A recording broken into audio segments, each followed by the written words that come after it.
নমস্কার, আপনারা দেখছেন বিডিপি পাবলিক জোন।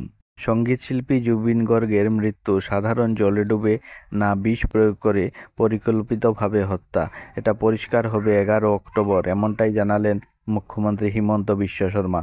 জুবিনের মৃত্যুর পর তার দেহের স্যাম্পল দিল্লির কেন্দ্রীয় ফরেনসিক সায়েন্স ল্যাবরেটরিতে পাঠানো হয়েছে এবং এর রিপোর্ট 10 অক্টোবর পর্যন্ত অসম সরকারের কাছে পৌঁছাবে।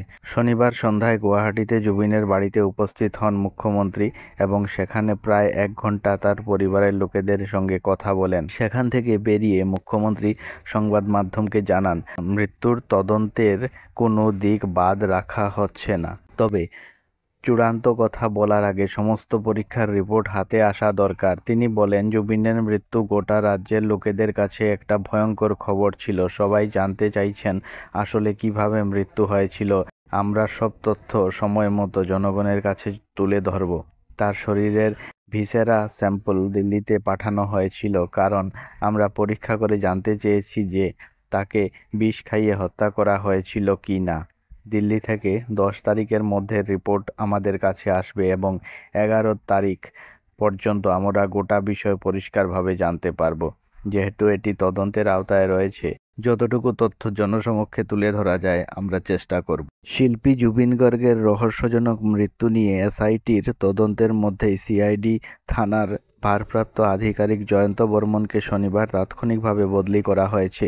48 বিএনএসএস-এর নোটিশ প্রকাশ্যে চলে আসার দায়ে বদলি করা হয়েছে তাকে। এমনকি এর জন্য তাকে জবাবদিহিও করা হয়েছে, কারণ ওই নোটিশে উল্লেখ ছিল বিষ খাইয়ে জুবিনকে হত্যা করা হয়েছে। এদিকে সিআইডি থানার নতুন ভারপ্রাপ্ত অফিসার হিসাবে দায়িত্ব দেওয়া হয়েছে উপেন কলিতাকে। জুবিন গর্গকে বিষ খাইয়ে হত্যা করা হয়েছে বলে এসআইটির জেরায় শেখরজ্যোতি গোস্বামী যে স্বীকারোক্তি দিয়েছেন তা নিয়ে মুখ খুললেন স্ত্রী গরিমা শইকিয়া গার্গ। একই সঙ্গে তার প্রশ্ন, জুবিনকে বিষ খাইয়ে হত্যা করার কথা জানার পরও এতদিন ধরে চেপে রাখলেন কেন শেখরজ্যোতি? এদিকে জুবিনের দ্বিতীয় ময়না তদন্তের প্রতিবেদন শনিবার গরিমার হাতে তুলে দেন এসআইটির আধিকারিক মরমী দাস। কিন্তু তদন্তের স্বার্থে সেই প্রতিবেদন আবার এসআইটির হাতে অর্পণ করেন গরিমা। জুবিনকে বিষ খাইয়ে হত্যা করা হয়েছে এবং এই ষড়যন্ত্রের নেপথ্যে শ্যাম কানু মহন্ত ও সিদ্ধার্থ শর্মা রয়েছেন। এসআইটির জেরায় শেখরজ্যোতির স্বীকারোক্তির পর পুরো ঘটনার নতুন মোড় এনে দিয়েছে। খবর এখনকার মতো এখানেই শেষ হলো।